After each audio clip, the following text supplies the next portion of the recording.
मेरा आज शामली जिले का एक दिवसीय दौरा था और इस दौरे का एक ही उद्देश्य था, डबल इंजन की जो माननीय नरेंद्र मोदी जी और आदरणीय योगी आदित्यनाथ जी के नेतृत्व में जो सरकार हमारी चल रही है, सरकार के माध्यम से सबका साथ सबका विकास के संकल्प को सफल बनाने के लिए सभी विभाग के अधिकारियों के साथ समीक्षा बैठक किए हैं। कई मामलों में शामली जनपद ने उल्लेखनीय सफलता अर्जित की है, इसके लिए मैं बधाई भी दिया हूं और मुझे यह कहते हुए गर्व हो रहा है कि 2014 में लोकसभा चुनाव के समय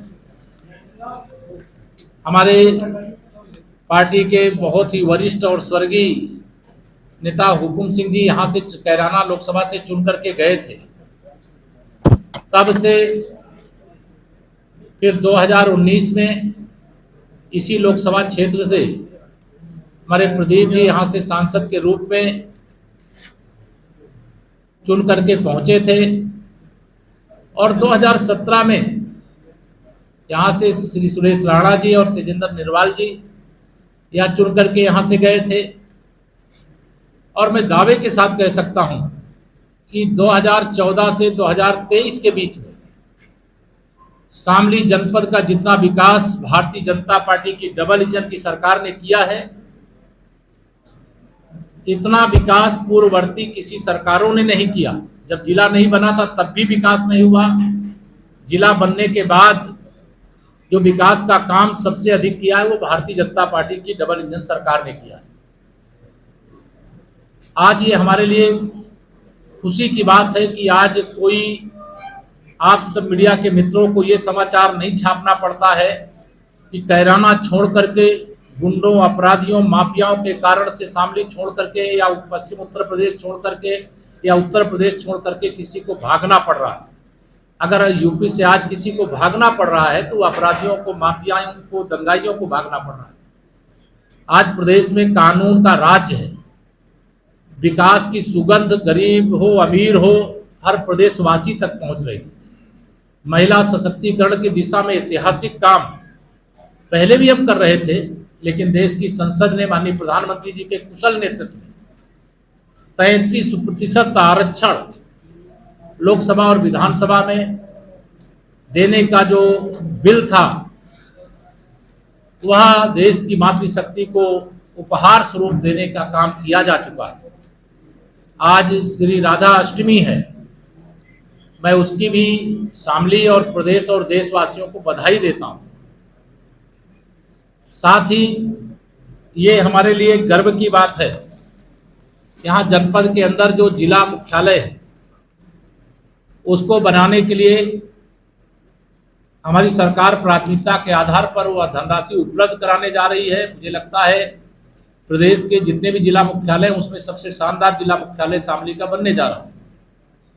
सुरक्षा व्यवस्था चुस्त और दुरुस्त रहे, किसी को डरने की आवश्यकता नहीं है, इसलिए एक पीएससी की बटालियन यह भी शामली में उपलब्ध होने जा रही है। चिकित्सा की दृष्टि से जो असुविधा है उस असुविधा को दूर करने के लिए किसी को अब शामली से बाहर चिकित्सा के लिए दौड़ धूप ना करना पड़े, इसके लिए यहाँ मेडिकल कॉलेज का निर्माण भी होने जा रहा है, हो रहा है। सड़कें गड्ढा मुक्त हों, ये माननीय मुख्यमंत्री जी की अगुवाई में दीपावली तक ये अभियान के लिए निर्देश दिया गया है। जिले के अंदर चाहे वह पशुचर भूमि हो, चाहे कोई चकमार्ग हो, चाहे तालाब की कोई जमीन हो अथवा कोई सरकारी जमीन हो जिस पे कोई अवैध कब्जा है, मेरा मानना है कि 90% कब्जे भूमाफियाओं ने किए हैं, 10% किसी गरीब का हो सकता है। इसलिए अवैध कब्जों को खाली कराने का विशेष अभियान चलाने का जिला प्रशासन को निर्देश दिया गया है। जो 10% गरीब हैं उनके लिए स्पष्टता की गई है कि उनको हटाने से पहले उनको बसाने की व्यवस्था की जाएगी, तब उनको हटाने का काम किया जाएगा। जनपद में हमारे जो कोरी समाज के अनुसूचित जाति के भाई बहन हैं उनके प्रमाण पत्र बनाने में शिथिलता की शिकायत आई थी। अभियान चला करके उनका प्रमाण पत्र जो भी आवेदन है उनको निस्तारित करने, किसी भी प्रकार का, चाहे जन्म का प्रमाण पत्र हो, चाहे मरण का प्रमाण पत्र हो, चाहे आय का प्रमाण पत्र हो, चाहे जाति का प्रमाण पत्र हो, वो समय जो निर्धारित है शासन के द्वारा, उस समय सीमा में हर हाल में बनाया जाना चाहिए। जो हमारे गन्ना किसानों का बकाया है, जिला स्तर पर जिलाधिकारी की अगुवाई में उसके लिए प्रयास करके भुगतान कराएंगे। अगर कोई समस्या होगी वो शासन को अवगत कराने का भी काम करेंगे। यह भी आज यहाँ पर निर्देश दिया गया है। 3 प्रकार के जो हमारे पेंशन के लाभार्थी हैं, वह लाभार्थियों को, चाहे वह निराश्रित पेंशन हो, चाहे वृद्धाप्य पेंशन हो, चाहे दिव्यांग पेंशन हो, कोई भी अगर वंचित है तो अभियान चला करके उसको पूरा करने के लिए भी कहा गया है। यहाँ पे जो कोई अधिकारी जैसे बैठक है और कोई अनुपस्थित है बिना कारण बताए, तो उसका 1 दिन का वेतन भी काट देने का मैंने निर्देश दिया है। इस समय जिले के अंदर बड़ी उपलब्धि के रूप में चाहे राष्ट्रीय राजमार्ग, चाहे राज्य मार्ग, चाहे मुख्य जिला मार्ग, चाहे अन्य जिला मार्ग, इनके निर्माण का भी काम तीव्र गति से आगे बढ़ाने का काम हो रहा है। और सांसद जी को भी इसके लिए मैं बधाई दूंगा, आदरणीय सुरेश राणा जी को भी बधाई दूंगा, तेजेंद्र जी को भी। इन्होंने लगातार प्रयास किया है कि जिले के अंदर विकास की जो किरण है वो हर गांव और हर नगर तक पहुंचे, उसमें हमें सफलता मिली। 2024 का लोकसभा चुनाव आने जा रहा है। हमारी सरकार ने सबका साथ सबका विकास किया है और सबका साथ सबका विकास करने के क्रम में हम 2024 में हमारा विश्वास है कैराना लोकसभा सहित हम उत्तर प्रदेश की 80 की 80 लोकसभा सीटें जीत करके 2014-2019 की तुलना में 2024 में माननीय नरेंद्र मोदी जी के नेतृत्व में और ऐतिहासिक विजय अर्जित करने में सफल होंगे। और तीसरी बार मोदी सरकार ये तथाकथित रूप से जो भ्रष्टाचारियों का, जो तुष्टीकरण करने वालों का, जो अपराधियों को संरक्षण देने वालों का गठबंधन है, ये भारतीय जनता पार्टी के विजय रथ को नहीं रोक पाएगा। एक महत्वपूर्ण सूचना मैं अपने किसान भाइयों के लिए आप सबके माध्यम से देना चाहता हूँ। हमारी सरकार ने लगातार किसान उत्थान की दृष्टि से काम किया है। इस बार जब हम सरकार में दूसरी बार प्रदेश में चुन करके आए, तो जो हमारे नलकूप से सिंचाई करने वाले किसान हैं, उनकी बिजली को सरकार के द्वारा उनके बिल का भुगतान करने का फैसला किया गया। इसलिए अब जो नलकूप के मालिक किसान हैं, उनके यहाँ एक दुष्प्रचार भी यहाँ हमारे जो राजनीतिक विरोधी हैं करने की कोशिश करते हैं। मैं स्पष्ट करना चाहता हूँ, किसानों के बिजली के बिल जो नलकूप के लिए है वो सरकार अदा करेगी। बिजली विभाग उसमें अगर मीटर लगाता है तो मीटर इसलिए लगाता है कि कितनी बिजली किस किसान ने खर्चा किया, उसके आधार पर सरकार अपने खजाने से बिजली बिल का भुगतान बिजली विभाग को करने का काम करती है। कोई ट्रांसफार्मर जला है, उसको स्पष्ट तौर से निर्देश दिया गया है कि उसको तत्काल बदला जाए। कुछ संविदा कर्मी कुछ दल विशेष से जुड़े हुए होने की शिकायत मिली है, उनकी जांच करके उनके खिलाफ कार्रवाई किया जाए। भ्रष्टाचार के खिलाफ युद्ध चल रहा है, जंग चल रही है, निर्णायक दौर पर है। कोई अधिकारी कर्मचारी कोई गड़बड़ करेगा किसी भी मामले में तो उसको बख्शा नहीं जाएगा, यह स्पष्ट निर्देश दिया गया। 2023 में मैं आप सबके साथ वार्ता कर रहा हूं, मुझे पूरा विश्वास है हम 2024 ही नहीं 2047 विकसित भारत होने तक ये भाजपा का कमल प्रदेश में भी देश में भी खिला रहेगा। इसलिए हमारा लक्ष्य जो हमारे प्रधानमंत्री जी का नारा है, भ्रष्टाचार भारत छोड़ो, तुष्टीकरण भारत छोड़ो, परिवारवाद भारत छोड़ो, और जो अभी G20 की ऐतिहासिक समिट हुई जिसमें पूरी दुनिया, उपकार फिल्म का गाना कि मेरा भारत वो भारत है जिसके पीछे संसार खड़ा, तो मेरा मोदी वह मोदी है इस समय जिनके साथ संसार खड़ा भी है, चला भी है और चल भी रहा है। यह ऐतिहासिक उपलब्धियों का युग है। भारत 5वीं अर्थव्यवस्था है, तीसरी अर्थव्यवस्था जल्दी बनने की ओर अग्रसर है और उत्तर प्रदेश की उसमें ऐतिहासिक भूमिका है, क्योंकि उत्तर प्रदेश देश का सबसे बड़ा प्रदेश है। अगर उत्तर प्रदेश पीछे छूट जाएगा तो फिर हमारा देश आगे नहीं बढ़ पाएगा। इसलिए उत्तर प्रदेश ने भी कीर्तिमान स्थापित किया है। अभी ODOP के अंतर्गत शामली के हमारे उद्योग जगत से जुड़े हुए एक साथी को माननीय प्रधानमंत्री जी ने स्वयं पुरस्कृत किया है। अब कैराना कोई दंगा क्षेत्र नहीं है, यह एक विकास के दृष्टि से आगे बढ़ चुका क्षेत्र है। इसलिए यह बातें मुझे आप सब लोगों को जानकारी देनी थी, और जो चीज़ें अभी हमने नहीं आपको जानकारी दी है, कोई एक दो सवाल आप कोई पूछना चाहेंगे तो मैं उसका जवाब भी दूंगा। लेकिन आप सबको यह जरूर मैं कह रहा हूँ, शामली क्योंकि हमारा ये हरियाणा और दिल्ली और नोएडा से लगा हुआ क्षेत्र, यहाँ का विकास हमारी सरकार की सर्वोच्च प्राथमिकताओं में से एक है। हम उत्तराखंड में भी हमारी सरकार है, उत्तर प्रदेश में भी हमारी सरकार है, हरियाणा में भी हमारी सरकार है, देश में हमारी सरकार है, और आने वाले समय में चारों तरफ कमल खिलेगा। भाजपा सत्ता में शानदार ढंग से वापसी करेगी, ऐसा मुझे पूरा विश्वास है। और यहाँ ये तो अभी हमारे आदरणीय सांसद जी बता रहे हैं कि जो यहाँ का रेलवे स्टेशन है वो आदर्श भारती अमृत भारत योजना का हिस्सा, अमृत महोत्सव वर्ष है। अमृत सरोवर आप देख रहे होंगे, अमृत काल में हर घर में तिरंगा आपने देखा होगा, हर घर में नल से जल पहुंचाया जा रहा है, हर घर तक बिजली पहुंचाई जा चुकी है। सबका साथ सबका विकास का जो लक्ष्य है उसको आगे बढ़ाने का काम हुआ है।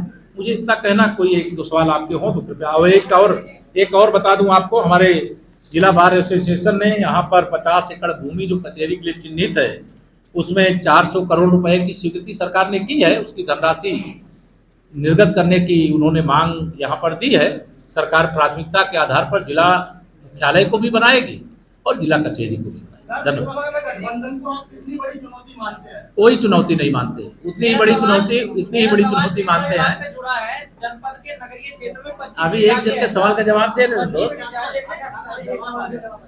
अभी पहला ये आप जान लो कि विपक्ष के गठबंधन के पास कुछ भी नहीं है, ना उनके पास मुद्दा है, ना उनके पास नेता है, ना उनके पास कोई नीति है। भारतीय जनता पार्टी के पास नेता है जो विश्व का सबसे शक्तिशाली, सबसे लोकप्रिय नेता माननीय नरेंद्र मोदी जी। विपक्ष के पास 1 दर्जन प्रधानमंत्री पद के उम्मीदवार है। जितने गठबंधन के दल है वो सब रात में प्रधानमंत्री बनने के लिए मुंगेरी लाल के हसीन सपने देखते हैं। 25 विद्यालय नगरीय क्षेत्र में जिनमें 4400 बच्चे पढ़ रहे हैं और शिक्षकों की स्थिति केवल 10 है। 10 बच्चे यदि 4400 बच्चों को पढ़ाएंगे तो वो कैसे निपुण बन पाएंगे? मेरा ये सरकार से सवाल है। नहीं, ठीक है, आपके सवाल को गंभीरता से लेंगे। जिलाधिकारी यहाँ पर है, उनको निर्देश दे रहे हैं, वो समीक्षा करके इसके बारे में जानकारी देंगे। जी, पेंशन के मुद्दे ने कई राज्यों में चुनाव को प्रभावित किया, आप मानते हैं इस बात को? तो क्या उत्तर प्रदेश में लोकसभा चुनाव आने वाले हैं, क्या उत्तर प्रदेश में पुरानी पेंशन को लेकर? देखिए, सरकार हर विषय को लेकर के संवेदनशील रहती है, लेकिन अभी इस विषय को लेकर के भारत सरकार कुछ नीतिगत निर्णय लेगी। उत्तर प्रदेश में डबल इंजन की सरकार है। 22 के चुनाव में वैक्यूम का परिणाम अच्छा नहीं था, अब 24 को लेकर बैठक किए, क्या आपने कहा? नहीं, हम 24 की चुनाव को लेकर के बैठक नहीं किए, हम डबल इंजन सरकार की योजनाओं को जन जन तक पहुंचाने को लेकर के बैठक किए। हमने अपने कार्यकर्ताओं के साथ पार्टी कार्यालय, चूंकि मेरे लिए मैं कार्यकर्ता पहले हूँ, मुख्यमंत्री बाद में हूँ, पहले मैं अपने कार्यालय में गया, वहाँ कार्यकर्ताओं के साथ बैठक किया। स्पष्ट कार्यकर्ताओं से कहा हूँ कि चुनाव सरकार नहीं कार्यकर्ता लड़ता है, पार्टी लड़ती है। और 2014 में अगर हम लोकसभा जीत सकते हैं जब सपा की सरकार थी, 2017 में जब विधानसभा जीत सकते हैं जब सपा की सरकार थी, तो जो हनुमान जी की तरह हमारे कार्यकर्ताओं की ताकत, उसको याद करें। 24 को 2014 और 19 का रिकॉर्ड तोड़ करके बनाए। दिव्यांगों को प्रमाण पत्र बनवाने के लिए मेरठ हॉस्पिटल में जाना पड़ता है, उनको बहुत ज्यादा परेशानी। नहीं, मैंने आज निर्देश दिया है, हर सोमवार को कैंप लगता है। कोई दिव्यांग एक व्यक्ति की बात कर लो, एक सवाल है मेरा, एक व्यक्ति का सवाल पूरा हो जाता है यार। आप पहले समझ लो, पहले हर सोमवार को दिव्यांगों का प्रमाण पत्र बनाने के लिए कैंप लगाने का काम किया जाता है। कोई दिव्यांग मित्र आए, भाई बहन आए, तो आपसे भी मैं निवेदन करूंगा, आप उनको बताइए सोमवार को बनेगा। ना बनाएंगे तो उसकी जानकारी देते हैं कि मेरठ मेडिकल में ले जाके इनका चेकअप होगा, तब उसको प्रमाण कोई विशेष प्रकार की जांच होगी जो यहाँ नहीं होती होगी, उसके लिए भेजते होंगे। हाँ, आपने बहुत सारी सरकार की योजनाएं गिनाई और उसका बखान किया। आपने 33% महिलाओं की आरक्षण की बात, 33 मैं आपसे ये जानना चाहता हूँ कि जहाँ पर आपने लोकसभा राज्यसभा में विधेयक पारित हो गए, अभी इसी साल हमारे यहाँ देश में 5 प्रदेशों में चुनाव है, मध्य प्रदेश, राजस्थान, आपका छत्तीसगढ़। सवाल मैं समझ गया, मैं जवाब सवाल दे। ये जानना चाहता हूँ, क्या आप इसको लागू, क्योंकि 2026 से पहले आपका परिसीमन और जनगणना का काम नहीं होगा, 2029 में जाकर के इसको आप लागू कर सकते हैं। क्या भारतीय जनता पार्टी अपने इस जो विधेयक पारित हुआ है 33% आरक्षण, क्या आप देने जा रहे हैं इस 5 प्रदेशों की पहले महिलाओं आप को? सुन लो, ये बस मैं जानना चाहता इतना ही सवाल था, आपने पूरा भाषण कर दिया। मैं एक लाइन में बता दूं, अभी देश की संसद ने, दोनों सदनों ने उस बिल को पास किया है।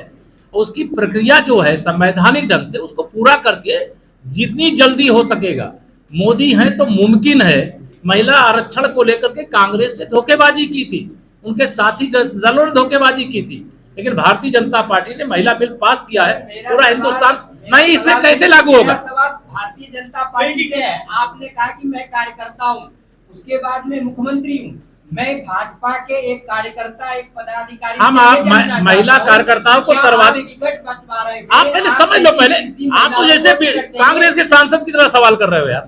आप मेरी बात पत्रकार सवाल तो नहीं, आप कर लो एक लाइन में, मैं उत्तर दे रहा हूँ ना। जैसे महिला जहाँ चुनाव हो रहे हैं, हम सर्वाधिक महिलाओं की भागीदारी, चाहे वह कोई भी चुनाव हो, उसमें दिए हैं, आगे भी देने का काम करेंगे। आप ओबीसी के नेता है, क्या उस आरक्षण में जो 33% ओबीसी एससी को रिजर्वेशन का प्रावधान करें? हम तो 33 क्या, हम तो 50% करने जा रहे हैं। आप कहे चिंता सर, करें। कल संसद में जो है रमेश जी हैं, वो सांसद आप एक ही उनके 3-4 प्रति लोग सवाल कर रहे हो। है, उन्होंने वहाँ कहा रमेश जी ने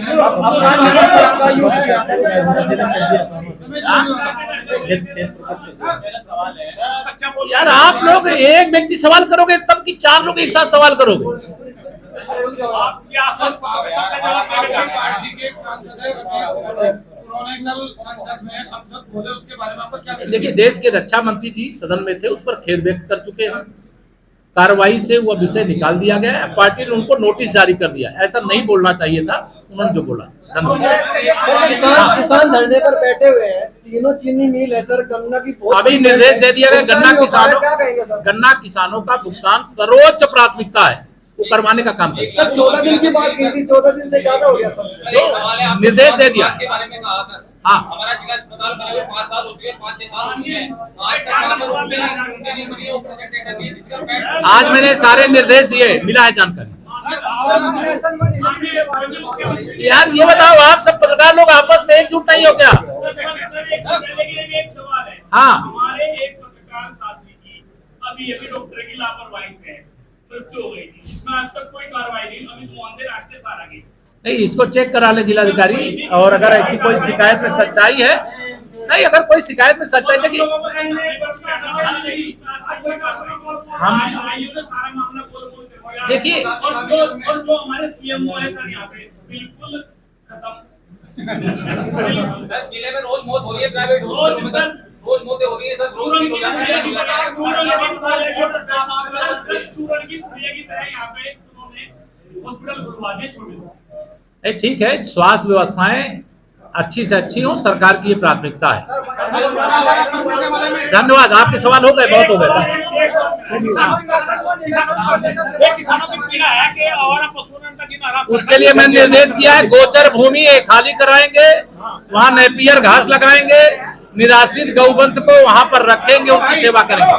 गाय कटने नहीं देंगे, गौवंश कटने नहीं देंगे। धन्यवाद मित्रों, मुझे बागपत भी जाना है। कार्यकर्ताओं की भ्रष्टाचार की ऑडियो वायरल हो रही। कोई होगा कार्यकर्ता है तो उसकी जानकारी संगठन कर लेंगे, जैसी जरूरत होगी वैसा करेंगे। आप लोग के सवाल में